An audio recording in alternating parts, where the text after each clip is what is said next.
नमस्कार दोस्तों, मैथवा SST sir YouTube channel में आपका स्वागत है। आज की वीडियो में हम संबंध और फलन के बारे में चर्चा करते हैं। तो संबंध और फलन क्लास 11th से स्टार्ट होता है और 12th में भी इसके बारे में बहुत सी चर्चाएं होती हैं। तो आइए हम संबंध और फलन, तो संबंध और फलन में भी आपस में ही संबंध है कि जो संबंध होता है उसी का एक स्पेशल रूप फलन होता है। तो सबसे पहले हम संबंध को इस उदाहरण के माध्यम से समझते हैं। तो यहाँ पर ध्यान दें कि आपके पास एक सेट ए है, सेट बी है, समुच्चय ए और बी। तो समुच्चय ए और बी में एक रिलेशन आर को हमने डिफाइन किया है कि समुच्चय जो रिलेशन आर है उसमें एक्स और वाई बिलोंग कर रहे हैं, जबकि x छोटा है y से, और जहाँ पर x समुच्चय a का अवयव है और y समुच्चय b का अवयव है। यहाँ पर x कामा y यहाँ पर आपको x और कामा y दिख रहा होगा। इसको क्रमिक युग्म बोलते हैं। क्या बोलते हैं? इसको क्रमिक युग्म बोलते हैं। जब हम दो समुच्चयों के मध्य संबंध को परिभाषित करते हैं तो उसको क्रमिक युग्म के ही रूप में लिखते हैं। ठीक है। और इस क्रमिक युग्म में जो पहला अवयव रहता है वो पहले वाले समुच्चय का रहता है और जो दूसरा अवयव रहता है वो दूसरे वाले समुच्चय का रहता है। जैसे हमने इस संबंध को ए से बी में परिभाषित किया है तो पहला अवयव ए का अवयव रहेगा और दूसरा क्रमिक युग्म का अवयव बी का अवयव रहेगा। ठीक है। अब हमने जो संबंध परिभाषित किया है उस संबंध भी एक प्रकार का समुच्चय होता है।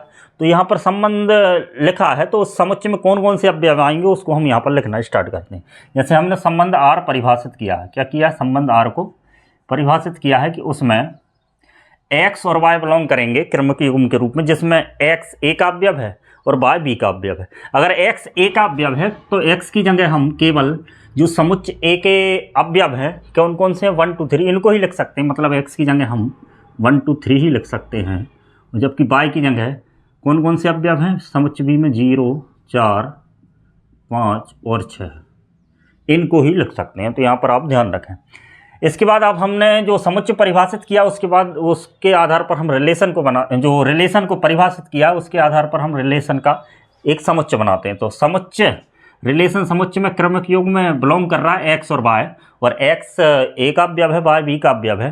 तो हम x a का अवयव है तो a की जगह हम क्या लिख सकते हैं? x की जगह हम क्या लिख सकते हैं? 1। शर्त क्या है कि x की जगह जो भी लिखा है उसके बाद अगला जो अवयव आएगा क्रमिक युग्म का वो एक मतलब जो लिखा उससे बड़ा होना चाहिए, क्योंकि यहाँ पर देखें कि y बड़ा है x छोटा है। तो x क्या होना चाहिए? 1 से बड़ा ही हम लिखेंगे, और बड़ा हम लिखेंगे y, और y में कितने अवयव हैं? 4। इन्हीं में से कुछ जो बड़े हैं उनको लिख सकते हैं। तो हम देखते हैं 1 से बड़ा यहाँ पर 4 है। क्या है?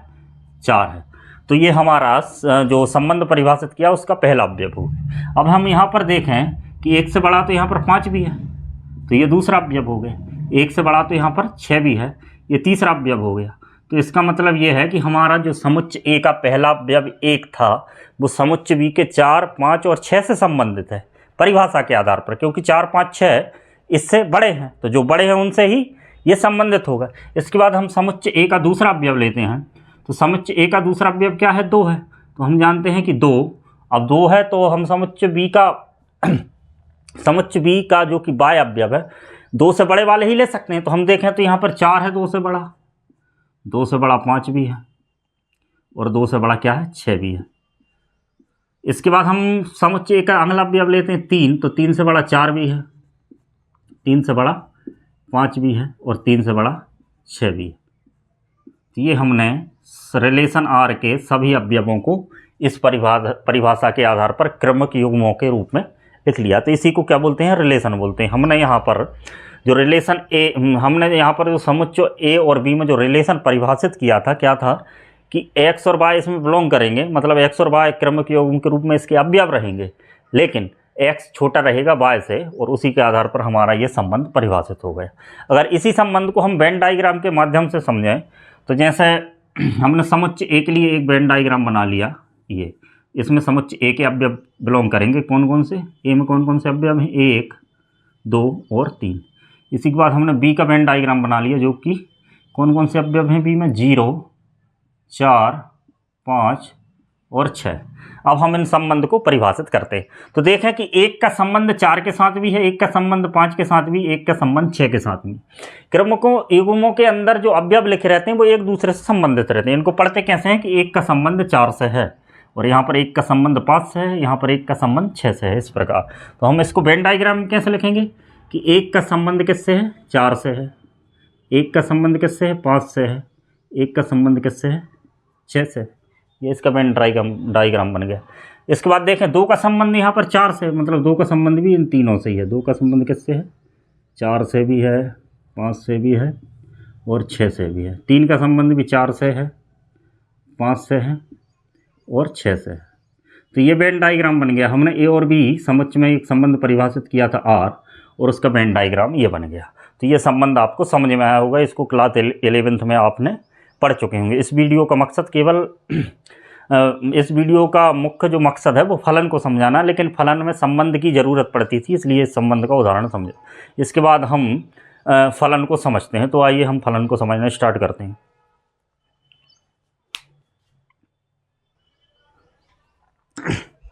तो देखिए, फलन को समझने से पहले हम संबंध में कुछ और बातें रह गई थी, उनको और समझ लेते हैं। जैसे संबंध हमने परिभाषित किया था, उसके आधार पर हमारा ये संबंध बना था। तो इस संबंध के जो पहला अवयव है, मतलब ये एक, ये वाला एक, ये वाला एक, ये 2 2 2 3 3 4, मतलब जो पहले अवयव हैं इनको हम क्या बोलते हैं? डोमेन बोलते हैं। क्या बोलते हैं? डोमेन। तो यहाँ पर देखें कि जो रिलेशन आर है, तो रिलेशन आर का डोमेन क्या होगा? क्या बोलते हैं? डोमेन, और हिंदी में इसको प्रांत बोलते हैं। तो जो संबंध आर है उसका प्रांत क्या होगा? तो उसका प्रांत होगा कौन कौन से अवयव? एक 3 बार आया है, तो कितनी बार आया हो एक संख्या, उसे एक ही बार लिखेंगे। तो इसका जो प्रांत है वो क्या आएगा? 1 आएगा पहला अवयव, और यहाँ पर 2 है और 3 है। तो ये इसका प्रांत कहलाएगा, जो कि समुच्च ए ही है। क्या है? समुच्च ए ही इसका प्रांत है। तो 1 2 3 मतलब किसी भी संबंध आपको ऐसा दिया जाए सवाल में, और तुमसे बोला जाए कि उसका डोमेन निकालिए या प्रांत निकालिए, तो तुम उस संबंध के पहले अवयवों से समुच्च बना लें। और यहाँ पर ध्यान रखने, समुच्च बनाते समय एक बात ध्यान रखना है कि एक अवयव को 2 बार नहीं लिख सकते, एक अवयव को एक ही बार लिखेंगे।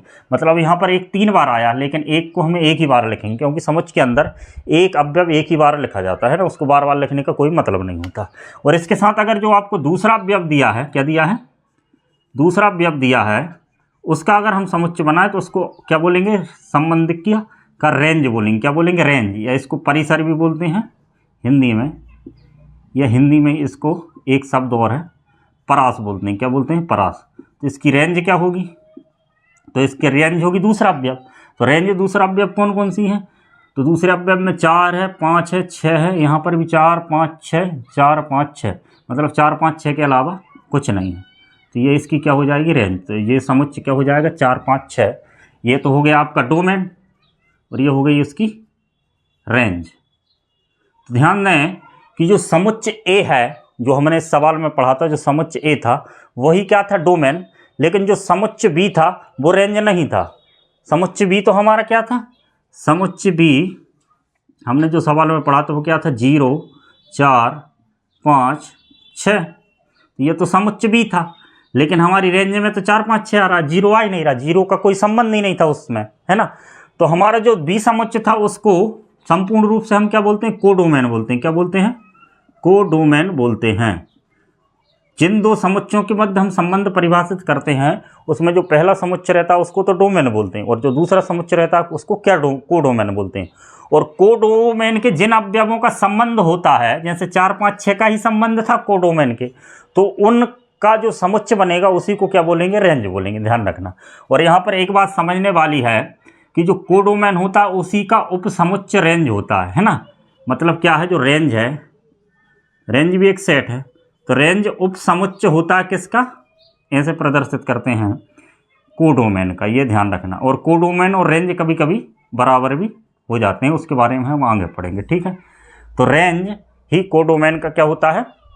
उपसमुच्च होता है। अब इसके बाद हम फलन को पढ़ना स्टार्ट करते हैं। देखिए, हम यहाँ पर एक संबंध को और समझते हैं, ठीक है। तो संबंध आपको दिया है, इसी संबंध के आधार पर हम फलन को समझेंगे। संबंध दिया है समुच्च ए और समुच्च बी, और संबंध आर परिभाषित है एक्स और वाई, जहाँ पर y बराबर 2x है, जहाँ पर x ए का अवयव है, y b का अवयव है। तो ध्यान रखना, x की जगह हम केवल a के अवयव का इस्तेमाल कर सकते हैं, और y की जगह हम केवल b के अवयव का ही इस्तेमाल कर सकते हैं। ये बात ध्यान रखना। अब इस संबंध को हम लिखते हैं। तो r बराबर, ठीक है, तो इस संबंध को हम लिखेंगे। हमें संबंध परिभाषित किस प्रकार दिया? y बराबर 2x। क्या दिया है? y बराबर 2x। तो इसका मतलब ये है कि y का मान x से डबल है। इसको हम निकालेंगे कैसे? अब x की जगह हम केवल इनका इस्तेमाल कर सकते हैं 1 2 3 4 का, तो हम x की जगह सबसे पहले 1 का इस्तेमाल कर दें। x की जगह जैसे 1 रखा तो y की जगह उसका डबल आया, तो y की जगह क्या आया? 4 आया। अब x की जगह हम 2 का इस्तेमाल करेंगे क्योंकि 2 आपका समुच्चय एक अवयव है, तो y की जगह क्या जाएगा? x की जगह 1 रखा, ध्यान रखना x की जगह हमने इसमें 1 रखा। अरे यार, तो देखिए आपको संबंध में दिया क्या है? y बराबर 2x। क्या दिया? y बराबर 2x। अब ध्यान रखना यहाँ पर x की जगह हम केवल उन्हीं मान को इस्तेमाल कर सकते हैं जो 1 के अवयव हैं, और y की जगह हम केवल उन्हीं मान का इस्तेमाल कर सकते हैं जो b के अवयव हैं। तो x की जगह हम 1 रख देते हैं, x की जगह हमने 1 रखा तो y की जगह उसका डबल आएगा, तो y की जगह क्या आया? 1 का डबल 2। अब x की जगह हमने 2 रखा, 2 हम रख सकते हैं क्योंकि 2 समुच्चय a का अवयव है, तो y की जगह क्या आया? 4 आया। x की जगह हमने 3 रखा, ध्यान रखना, तो y की जगह उसका डबल आया, 3 दूनी 6। x की जगह हमने 4 रखा तो y की जगह क्या आया? 4 दूनी 8। ठीक है, रख दिया। अब ध्यान रखना x की जगह हमने 4 मान रख लिए, 1 2 3 4, और y की जगह मान क्या आ गया? 2 4 6 8। अब हमको यहाँ पर ये चेक करना है x की जगह तो हमने वही मान रखे हैं जो समुच्चय a के अवयव हैं, क्या y की जगह वही मान आए हैं जो समुच्चय b के अवयव हैं? तो 2 4 6 8 आया, तो 2 4 6 8 समुच्चय b के अवयव हैं, तो हम इन संबंध को लिख सकते हैं। तो हमारा पहला युग्म बन जाएगा 1 और उसका डबल 2, दूसरा बन जाएगा 2 उसका डबल 4, x की जगह 2, ये 3 और y की जगह 6, ये 4 और y की जगह 8। ये हमारा संबंध परिभाषित हो गया। ठीक है, क्या हो गया? हमारा संबंध परिभाषित हो गया। अब यहाँ पर ध्यान रखें, इसको वेन डायग्राम में किस प्रकार बनाएंगे कि समुच्चय a को हमने लिख लिया, ये समुच्चय a हो गया और ये समुच्चय b हो गया। ठीक है, तो समुच्चय a में कौन कौन से अवयव हैं? 1 2 3 4, और b में कौन कौन से अवयव हैं?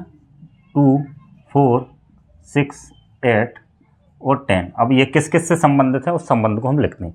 तो 1 का संबंध यहाँ पर 2 से है, तो 1 का संबंध 2 से है। ठीक है, 2 का संबंध यहाँ पर 4 से है, तो 2 का संबंध यहाँ से 4 से है। 3 का संबंध यहाँ पर 6 से है, तो 3 का संबंध यहाँ पर 6 से है। 4 का संबंध यहाँ पर किससे है? 8 से है, और 10 यहाँ पर एक्स्ट्रा बच गया। अब तुमसे बोला जाए कि इस समुच्चय का जो संबंध है उसका डोमेन क्या है, तो इसका डोमेन जो पहला अवयव है उसको डोमेन बोलेंगे, पहला अवयवों का समुच्चय को क्या बोलेंगे? डोमेन। तो रिलेशन आर का डोमेन क्या कहलाएगा? रिलेशन आर का डोमेन कहलाएगा जो पहला अवयव है, तो 1 है 2 है 3 है 4 है, इसका डोमेन क्या हो गया? 1 2 3 4। और अगर आपको इसकी रेंज निकालने का बोला जाए तो रेंज क्या होगी इसकी? तो रेंज में दूसरा अवयव आएगा, दूसरा अवयव क्या है? 2 4 6 8, क्या आएगा? 2 4 6 8, इसका ये रेंज हो गई। ठीक है, अब आपसे बोला जाए इसका कोडोमेन क्या है, तो इसका कोडोमेन समुच्चय बी है। तो समुच्चय बी में सिर्फ 10 ही शेष रह रहा है, ये 10 का किसी से संबंध नहीं है, लेकिन हम रेंज में केवल उन्हीं अवयवों को लिखते हैं समुच्चय बी के, जो दूसरा समुच्चय संबंधित है उसके उन्हीं अवयवों को लिखते हैं जिनका संबंध है, लेकिन 10 का कोई संबंध है ही नहीं, इसलिए 10 आपकी रेंज में नहीं आएगा, लेकिन ये कोडोमेन में आ जाएगा। अब इस संबंध में एक खास बात है, इससे पहले हमने जो संबंध पढ़ा था उस संबंध में, इससे पहले हमने जो संबंध पढ़ा था उस संबंध में, जैसे उसके हम कुछ अवयव यहाँ पर लिख दें कि हमने जो पहला रिलेशन पढ़ा था इससे पहले, उसमें 1 का संबंध किससे था? 4 से भी था, 5 से भी था और 6 से भी था। इसी प्रकार 2 का संबंध भी किससे था? 4 से था। ये हमने इससे पहले रिलेशन पढ़ा था और उसका हमने जो वेन डायग्राम बनाया था उसको मैं यहाँ पर बना के बता देता हूँ।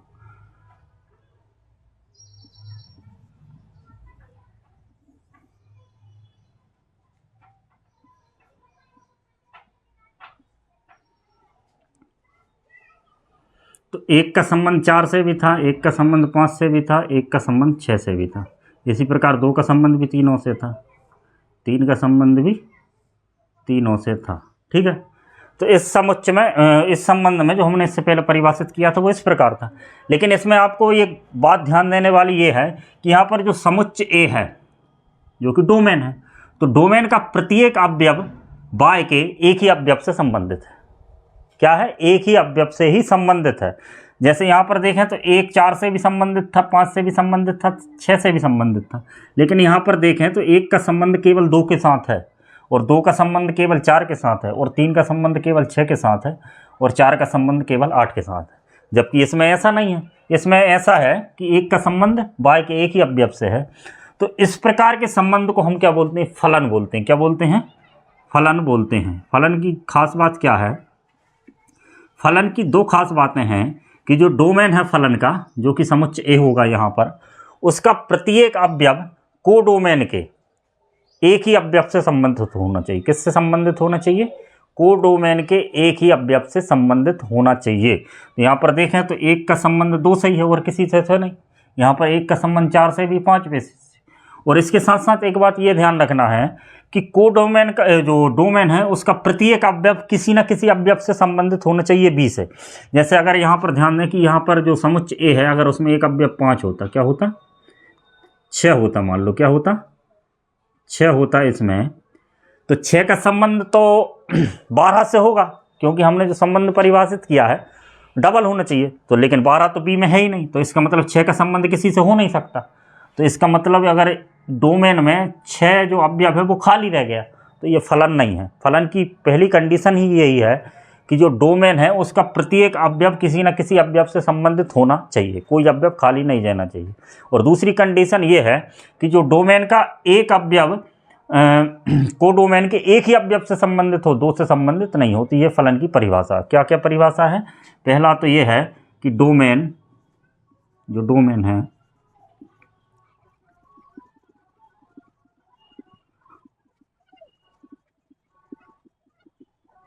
ये परिभाषा क्या, कि डोमेन उसका प्रत्येक अवयव कोडोमेन के अवयव से संबंधित होना चाहिए। मतलब जो डोमेन है, जो डोमेन का समुच्चय है, उसका कोई अवयव ऐसा खाली नहीं होना चाहिए जो कि संबंधित ना हो। तो पहली कंडीशन तो ये है। दूसरी कंडीशन मैंने आपको बता दी कि डोमेन का जो अवयव है, डोमेन के अवयव कोडोमेन के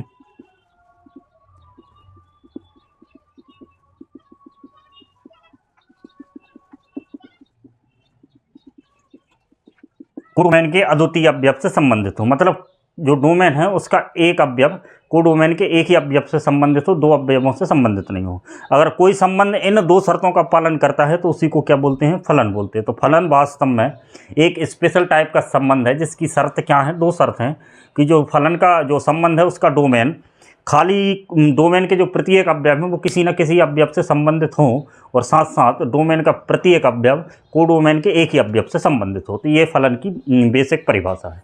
तो आपको फलन समझ में आया होगा। तो आइए हम इसको और आगे समझते हैं। तो यहाँ पर जो समुच्चय ए के अवयव हैं उनको इनपुट भी बोलते हैं। क्या बोलते हैं, इनपुट बोलते हैं। क्या बोलते हैं, इनपुट बोलते हैं। और समुच्चय बी के जो अवयव हैं, मतलब जो समुच्चय बी के जो संबंधित अवयव हैं जिसको रेंज बोलते हैं, तो उसको क्या बोलते हैं, आउटपुट बोलते हैं। क्या बोलते हैं, आउटपुट। तो ध्यान रखना, जो संबंध हमने परिभाषित किया उसकी डोमेन को क्या बोलते हैं, इनपुट वाले अवयव। क्या बोलते हैं, इनपुट। और जो रेंज आती है उसको, जो वाई के अवयव हैं उनको, जो संबंधित अवयव हैं उनको क्या बोलते हैं, रेंज। तो उसको क्या बोलते हैं, आउटपुट बोलते हैं। ठीक है। तो इससे हम ये परिभाषा भी बना सकते हैं कि हमारे जितने भी इनपुट हैं उनके लिए एक आउटपुट होना चाहिए, 2 आउटपुट ना हो, नहीं तो वो फलन नहीं होगा, फिर वो संबंध हो जाएगा। तो एक इनपुट के लिए एक ही आउटपुट होना चाहिए। और यहाँ पर जो हमारा 2 4 6 8 जो कि संबंधित हैं, इन सभी को हम आउटपुट बोलेंगे। तो रेंज को बोलते हैं आउटपुट वालों, जो आउटपुट है उनको रेंज बोलेंगे, और जो इनपुट है उनको डोमेन बोलेंगे। फलन को और आगे समझने के लिए हम 2 समुच्चय लेते हैं कि ये समुच्चय ए है, इसके अवयव क्या हैं, 1 2 3, और ये समुच्चय बी है, इसके अवयव क्या हैं, 2 और 4। ठीक है। तो हम मान लेते हैं 1 का संबंध किससे, 2 से है। ठीक है। 2 का संबंध किससे, 4 से, और 3 का संबंध किससे, 2 से। ठीक है। तो हमने ये जो संबंध परिभाषित किया, क्या ये फलन है कि नहीं। तो मैंने जो 2 बातें बताई उन 2 कंडीशन को जो फॉलो कर रहा है कि नहीं। तो पहली कंडीशन मैंने ये बताई थी कि जो डोमेन है, यहाँ पर समुच्चय ए ही डोमेन है, कि डोमेन में हमारे पास कितने अवयव हैं, डोमेन में हमारे पास 1 2 3 कुल 3 अवयव हैं कि तीनों अवयवों का संबंध बी के किसी न किसी अवयव से तो है।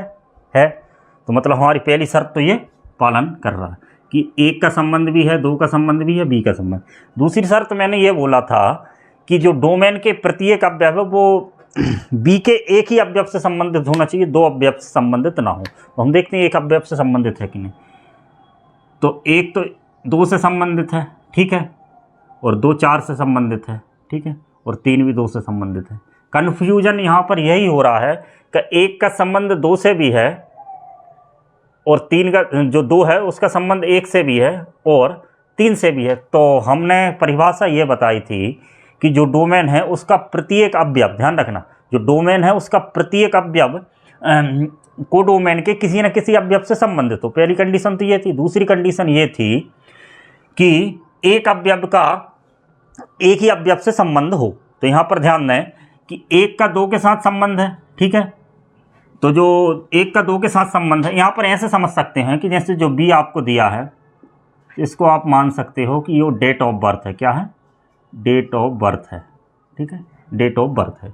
और ये क्या है? ये बच्चे हैं या कोई भी व्यक्ति हैं, ये उनकी डेट ऑफ बर्थ क्या है? बी है, ठीक है, डेट ऑफ बर्थ भी है। तो इसका मतलब 1 2 तारीख को उसका जन्मदिन था एक का, ठीक है, और 2 उसका जन्मदिन 4 तारीख को था और 3 उसका जन्मदिन भी 2 तारीख को था, ठीक है। तो ये बात तो संभव है। कैसे संभव है? फलन को समझने के लिए सबसे अच्छा तरीका यही है कि जो समुच्चय भी है उसको डेट ऑफ बर्थ मानो और इसमें मान लो व्यक्ति है। तो कंडीशन ये है कि 1 का जन्म 2 तारीख को हुआ है, ठीक है, और 3 का जन्म भी 2 तारीख को हुआ। तो ये बात तो संभव है ना। इसमें ये एक का संबंध, जैसे मैंने परिभाषा आपको बताई थी कि समुच्चय ए का बी के अद्वितीय अवयव से संबंधित होना चाहिए। तो यहाँ पर अद्वितीय अवयव से संबंधित है। 1 का संबंध 2 से है और 3 का संबंध भी क्या है? 2 से है। एक ही अवयव से संबंधित। ऐसा नहीं होना चाहिए कि जैसे 3 का संबंध आपका 2 से है तो 3 का संबंध 4 से हो जाए, तो ये फलन नहीं है, ठीक है। मतलब यहाँ से 2 तार नहीं निकलना चाहिए, यहाँ से केवल एक ही तार निकल रहे और इधर से 2 तार निकल जाए तो कोई दिक्कत नहीं है, ठीक है, समझ गए। तो यहाँ पर ध्यान दो कि 3 का संबंध केवल 2 के साथ है, एक ही अवयव के साथ है। बी के एक ही अवयव के साथ संबंध है, 2 अवयव के साथ तो संबंध नहीं। और इसी प्रकार 1 का संबंध 2 के साथ है, ना 4 के साथ तो है नहीं। तो ये फलन की पूरी कंडीशन फॉलो कर रहा है। अगर इसमें कन्फ्यूजन हो रहा तो आपको इस तरीके से भी आप समझ सकते हैं कि यहाँ पर ये डेट ऑफ बर्थ है, तो 1 2 तारीख को जन्मा है तो कोई दिक्कत नहीं। 2 4 तारीख को जन्म हुआ उसका, 3 का 2 तारीख को जन्म हुआ, ठीक है। तो ये बात तो बिल्कुल सही है कि दो व्यक्ति 1 तारीख को जन्म ले सकते हैं। लेकिन अगर हम इसका उल्टा करना चाहें कि जैसे 3 का संबंध 4 से कर दें, 3 का संबंध क्या कर दें? 4 से कर दें, तो इसका मतलब ये है कि जो 3 व्यक्ति है उसका जन्म 2 तारीख को भी हुआ है और उसका जन्म 4 तारीख को भी हुआ। तो ये बात तो संभव है ही नहीं, क्योंकि एक व्यक्ति एक ही तारीख को जन्म लेगा। तो हमने बोला 3 का जन्म 2 तारीख को भी हुआ और 3 का जन्म 4 तारीख को हुआ, तो ये अजीब लगेगा। तो ये फलन की कंडीशन इसी आधार पर समझ सकते हैं आप कि जो इधर से तो दो संबंध हो सकते हैं, लेकिन जो डोमेन है उससे 2 संबंध नहीं हो सकते। फलन में क्या रहता है? प्रमुख रूप से डोमेन रहता है। जैसे मैं आपको एक उदाहरण समझाऊं कि जैसे आपको समुच्चय 1 दिया है, समुच्चय भी दिया है, इसके 3 अवयव दिए, 1 2 3 4, और इसका एक ही अवयव है। मान लो इसका संबंध इससे है, इसका संबंध इससे है, इसका संबंध इससे है, इसका संबंध इससे, ठीक है। तो क्या ये फलन है कि नहीं? तो ये फलन है। क्यों फलन है? क्योंकि देखो यहाँ पर जो डोमेन है हमारा, इसको मान लेते हैं ये x है और ये y है। तो जो x समुच्चय है उसका प्रत्येक अवयव किसी न किसी अवयव से संबंधित है और इसके साथ साथ एक ही अवयव से संबंधित है y के। जैसे जो ये वाला पहला वाला डॉट है, ये इसी डॉट से संबंधित है और किसी डॉट से तो संबंधित नहीं। मान लो एक डॉट और होता है इधर, तो अगर ये इससे भी संबंधित होता तो ये फलन नहीं होता, क्योंकि इसकी जन्म तारीख 2 आ गई, जबकि जन्म तारीख एक व्यक्ति की एक ही होती है, ठीक है। तो ये फलन है। और इस प्रकार का जो फलन मैंने यहाँ पर बनाया, इस फलन को अचर फलन बोलते हैं। जैसे हम इसको समझें कि जैसे f(x) बराबर क्या मान लिया, एक फलन मान लिया y बराबर 4, y बराबर f(x) बराबर, f(x) को y भी मानते हैं, y बराबर हम क्या मान लेते हैं? 4 है। तो यहाँ पर यह क्या हो गया? मान लो 4 है। अब x की जगह आप कुछ भी रखो इस फलन में, y की जगह 4 ही आएगा, ठीक है। तो इस प्रकार के फलन को अचर फलन बोलते हैं। क्या बोलते हैं? अचर फलन बोलते हैं, ठीक है। तो ये भी एक फलन है। तो फलन की परिभाषा का जो पहला शर्त है वो शर्त ये है कि जो डोमेन है उसका प्रत्येक अवयव क्या होना चाहिए, डोमेन का प्रत्येक अवयव किसी न किसी अवयव से संबंधित अवश्य हो, है ना, किसी न किसी अवयव से संबंधित अवश्य हो, डोमेन का कोई भी अवयव खाली नहीं रहना चाहिए। और दूसरी शर्त ये है कि डोमेन का अवयव कोडोमेन के एक ही अवयव से संबंधित होना चाहिए, दो अवयवों से संबंधित नहीं होना चाहिए। और अगर इसमें आपको कन्फ्यूजन है तो मैंने आपको ये ट्रिक भी बता दी डेट ऑफ बर्थ वाली, कि जो डेट ऑफ बर्थ जो समुच्चय बी, जो दूसरा समुच्चय कोडोमेन वाला, उसको हम मान लेते हैं डेट ऑफ बर्थ, मतलब ये तारीख है, और इस तरफ क्या है, व्यक्ति हैं। तो आप जानते हैं कि एक व्यक्ति एक ही तारीख को जन्म ले सकता है और दो व्यक्ति भी एक ही तारीख को जन्म ले सकते हैं, लेकिन एक व्यक्ति दो तारीख को जन्म नहीं ले सकता। तो इस प्रकार आप फलन को समझ सकते हैं, ठीक है। तो उम्मीद है आपको संबंध और फलन का ये वीडियो पसंद आया होगा और आपको संबंध और फलन बहुत अच्छे से क्लियर होगा। आपको इसी प्रकार की वीडियो चाहिए तो आप इस चैनल के साथ जुड़ सकते हैं। इस चैनल को सब्सक्राइब करके धन्यवाद।